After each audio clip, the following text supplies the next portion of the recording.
Bonsoir. Le président Joe Biden s'est rendu dans le Michigan et a visité une usine Pfizer. Il a prié les Américains de se faire vacciner dès que ce sera leur tour.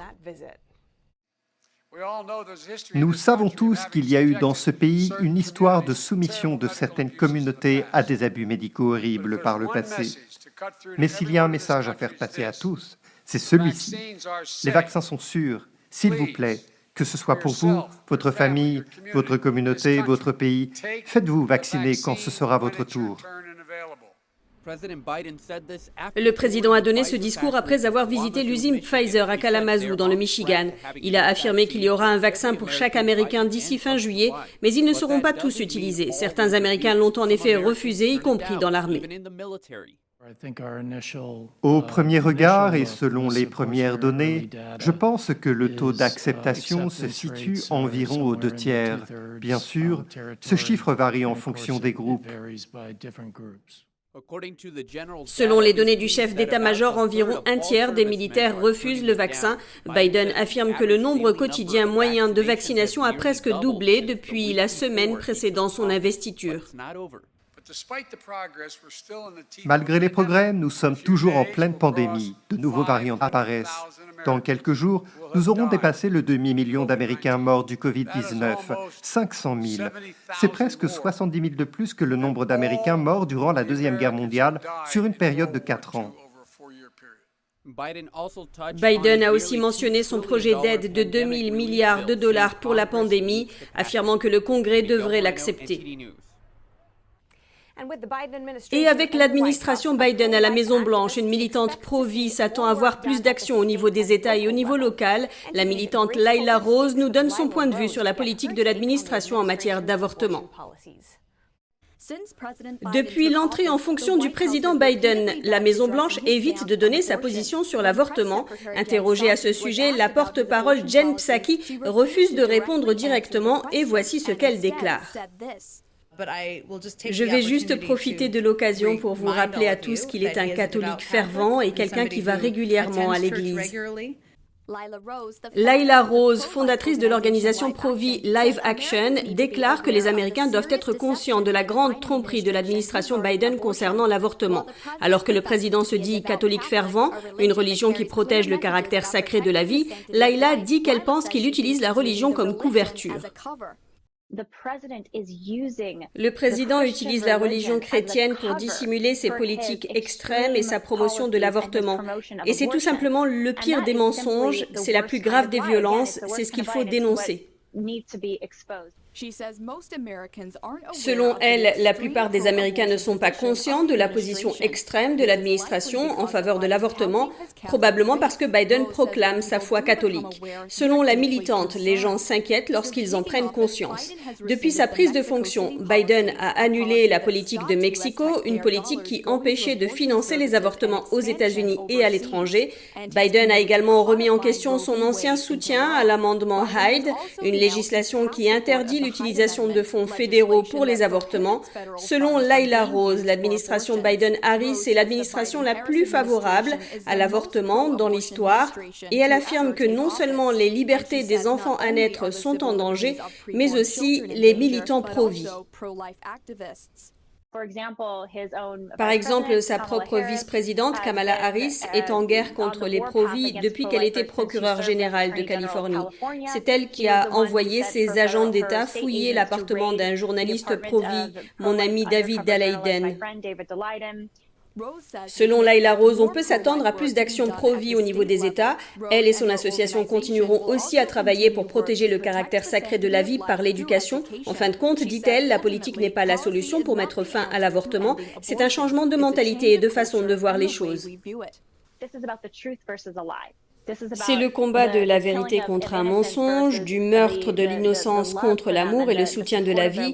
Nous pouvons donc espérer que d'autres se convertissent à la cause à nos côtés en donnant l'exemple de la vérité et de l'amour. C'est donc le message ultime du combat pour la vie. Selon elle, la politique est importante, mais un changement profond dans le cœur de chaque personne est plus important que les lois. Avec leur domination technologique, les États-Unis ont des cartes à jouer dans leur relation avec la Chine et les avions sont l'une de ces cartes. Un expert nous en dit plus. Avec la tension actuelle entre la Chine et les États-Unis, un expert rappelle à Washington qu'il existe une carte gagnante potentielle, les technologies de l'aviation. En effet, sans la technologie américaine, les avions chinois ne peuvent pas voler. Actuellement, à part la structure de l'avion, c'est-à-dire les revêtements, le squelette et ce genre de choses, environ 100% est importé ou construit en coopération avec nous et les fabricants occidentaux. Selon Aboulafia, les moteurs sont en quelque sorte les muscles et l'électronique qui contrôle l'avion est le cerveau. Et tous ces produits sont essentiellement de conception occidentale. Et dans le cas des moteurs, ils sont directement importés des États-Unis. Ce serait selon lui difficile pour la Chine de créer ses propres produits. Recréer un moteur chinois prendrait des années et des milliards de dollars. Pékin essaie de rattraper son retard depuis des décennies, mais fabriquer un avion n'est pas chose facile. Pour l'instant, la Chine peut construire la coque de l'avion, mais pour ce qui concerne toutes les technologies qui le font voler, c'est toujours importé ou construit avec beaucoup d'aide et de conception américaine ou occidentale. En d'autres termes, la réponse a donc été beaucoup plus lente que prévu, et tous les progrès qui ont été réalisés ne l'ont été qu'avec de grands programmes importés. Il ajoute que tous les avions de ligne du monde sont construits globalement et qu'il serait pratiquement impossible pour un pays de construire un avion tout seul.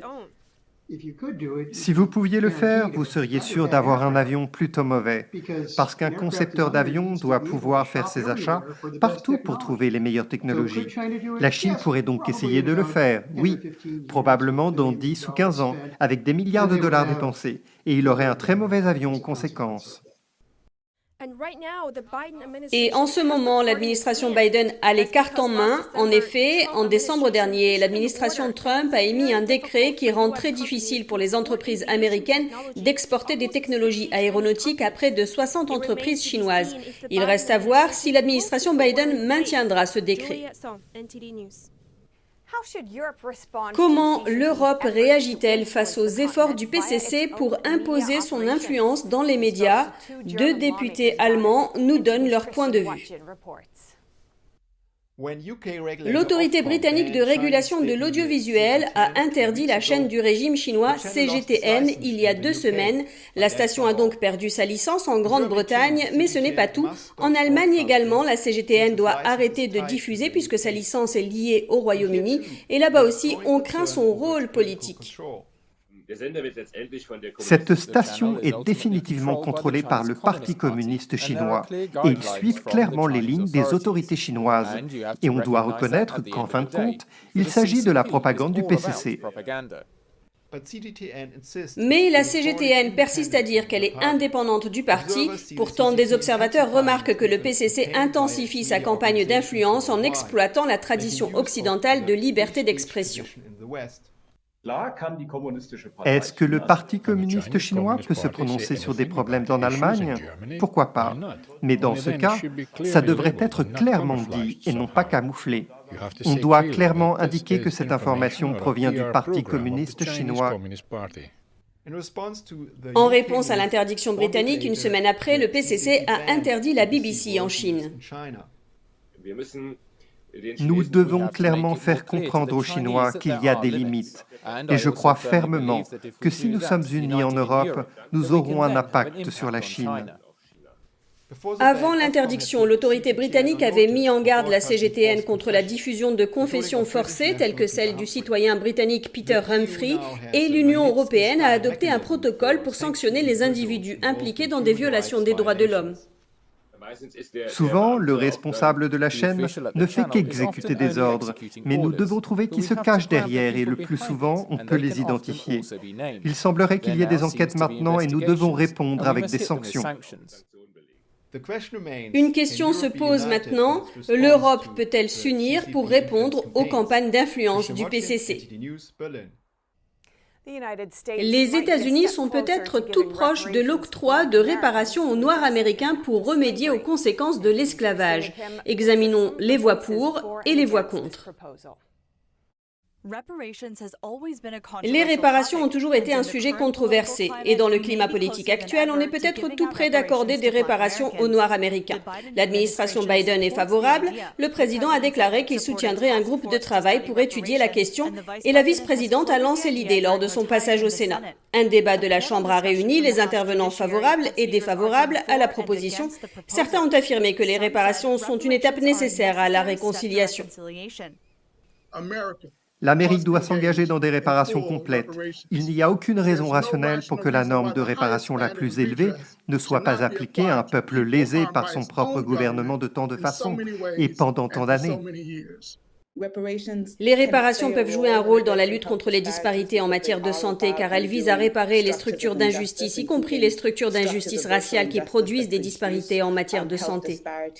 Les États-Unis n'ont jamais pleinement ou correctement considéré les violations flagrantes des droits de l'homme, de l'esclavage et les politiques racistes postérieures qui continuent à impacter les Noirs aux États-Unis aujourd'hui. Qui paiera les réparations et qui les recevra? Cette question reste sans réponse. La réparation engendre la division. D'où viendrait l'argent? De toutes les autres races à part les contribuables noirs, qui est noir? À quel point devez-vous être noir pour recevoir réparation? Et mon père nous a toujours dit à mes frères et à moi ce qui suit: le travail dur est payant. Tu récoltes ce que tu sèmes dans la vie. Tu ne peux pas contrôler le résultat, mais tu contrôles 100% de tes efforts. Et avant de te plaindre de ce que les gens ont pu te faire, va devant un miroir et demande-toi: qu'est-ce que j'aurais pu faire pour changer le résultat? Carol Swain, politologue et ancienne professeure à Princeton, affirme que la tension raciale actuelle est une tactique communiste visant à maintenir les gens divisés. C'est juste le marxisme qui se manifeste à un niveau que la plupart des Américains ne pensaient pas possible. Et ils pensent que cela s'est fait très vite. Cela ne s'est pas produit très rapidement. Et selon elle, la question des réparations va continuer à diviser. Et même s'ils devaient payer une réparation, les gens qui profitent de notre division, qui utilisent la race comme une arme, ils ne renonceront jamais. Selon elle, la rhétorique qui se cache derrière fait du tort à la communauté noire. Si vous croyez, comme le dit la gauche politique, que tout est dirigé contre vous, que peu importe ce que vous faites, vous êtes discriminé, alors vous allez l'être. Vous allez être discriminé à cause de la couleur de votre peau. Alors à quoi bon sortir de votre lit? Si elle-même avait cru à ce qu'elle appelle les messages destructeurs, Swain dit qu'elle n'aurait pas saisi les opportunités qu'elle a eues, elle n'aurait pas poursuivi ses études et serait dans le sud rural, mariée, dans la pauvreté. Elle encourage les gens, tant en Amérique qu'à l'étranger, à être audacieux et à faire pression contre la division. Ils ne peuvent pas tous nous effacer, ils ne peuvent pas le faire. Et encore une fois, la vérité ne peut pas être éradiquée. Ils ne peuvent pas éradiquer la vérité. Elle dit qu'elle a bon espoir et qu'en travaillant ensemble, les choses peuvent toujours changer. Un député du Dakota du Sud appelle le président Biden à annuler l'arrêt du projet du pipeline Keystone, disant qu'il attaque l'état de droit. Il se joint à une centaine d'autres membres de la Chambre pour relancer le projet. Dans une interview avec Epoch Times, le député du Dakota du Sud, Dusty Johnson, a dénoncé la décision du président Biden. Quelques heures après son investiture, le président a signé un décret arrêtant la construction de l'oléoduc Keystone XL. C'était principalement par souci de protection de l'environnement. Mais le député Johnson a déclaré que l'oléoduc s'était conformé à toutes les exigences des autorités locales, étatiques et fédérales en matière de permis. Le non-respect par le président de tout cela, en substance son veto sur ces dizaines d'autres permis, sont une attaque flagrante contre l'état de droit. C'est une erreur et cela risque d'avoir un impact sur des millions de vies dans ce pays. Le député Johnson s'est entretenu avec les propriétaires d'entreprises locales qui ont beaucoup perdu suite à la fermeture de l'oléoduc. À Meurdo, une compagnie d'électricité a perdu 90 millions de dollars. Leur équipement ramasse la poussière dans les entrepôts. Et à Midland, les revenus de l'hôtel Stropel ont considérablement ralenti après le départ des ouvriers. Et nous avons entendu une douzaine d'histoires comme celle-là à Philip et à Midland. Vous savez, cela va avoir un effet dissuasif sur la volonté des Américains d'investir dans les opportunités de libre entreprise. Car si on peut faire disparaître un projet comme celui-là du jour au lendemain, alors on peut aussi faire disparaître d'autres projets. Le député Johnson a également déclaré que Biden n'est pas un expert de Keystone, ajoutant que le président avait une vision simpliste d'un projet qui existe depuis plus de 10 ans. Johnson a toutefois déclaré qu'il était prêt à travailler avec Biden. Je travaillerai avec quiconque pour faire le bien. Si notre pays est voué à la réussite, ça signifie que nous avons une administration Biden qui réussit. Mais le président va devoir choisir une voie. Il ne peut pas d'un côté parler d'unité, de rassemblement et de coopération avec les républicains et de l'autre côté avoir des actions qui vont à l'encontre de cette rhétorique. Après le décret de Biden, Johnson s'est joint à 85 républicains de la Chambre pour présenter la loi Keystone XL sur la construction de pipelines et la préservation des emplois. Cette loi permettrait de poursuivre la construction du pipeline Keystone XL sans autorisation présidentielle.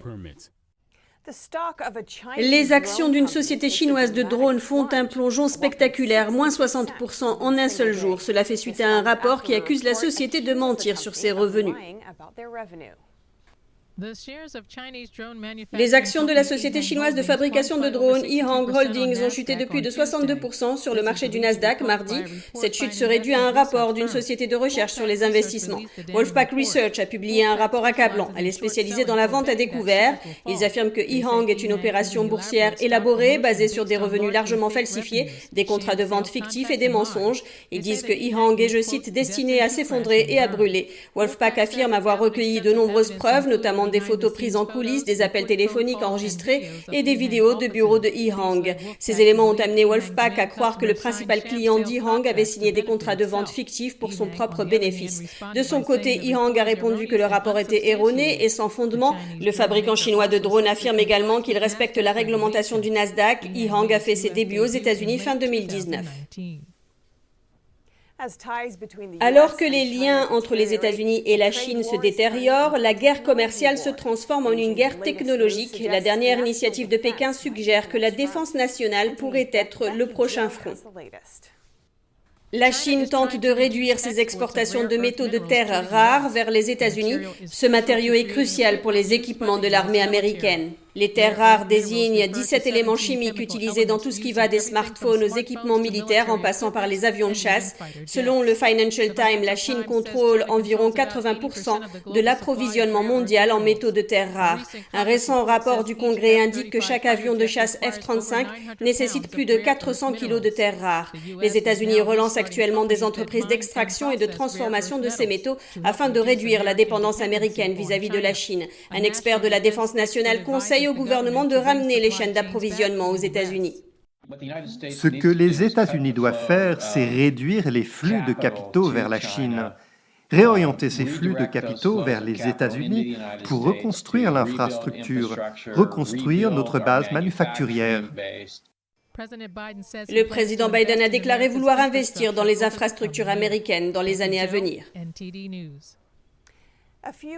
Des Nord-Coréens comptent parmi les plus importants braqueurs de banques dans le monde, mais ils ne volent pas des sacs de billets, mais des portefeuilles de crypto-monnaies.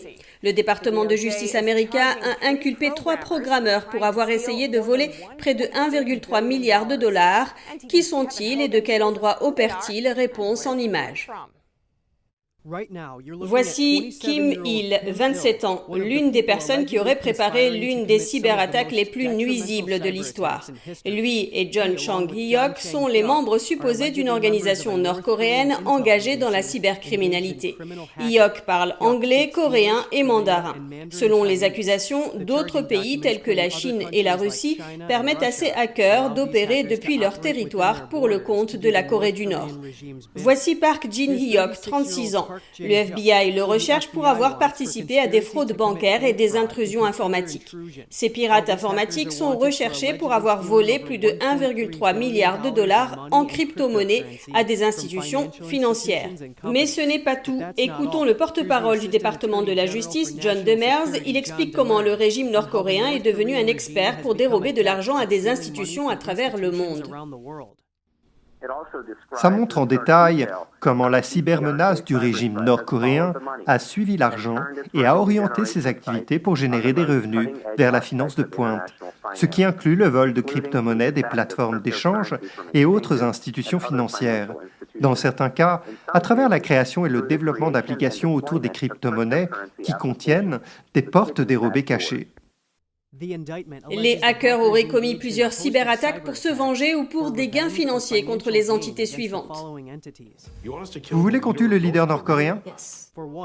Par exemple, contre Sony Entertainment en 2014, suite à la sortie du film L'interview qui tue, qui décrit l'assassinat fictionnel du leader nord-coréen. Ils ont aussi fait une campagne d'hameçonnage entre 2016 et 2020 pour essayer de voler des informations personnelles à des employés liés à la sécurité, à l'énergie et au programme spatial américain, ainsi que des entreprises de technologie.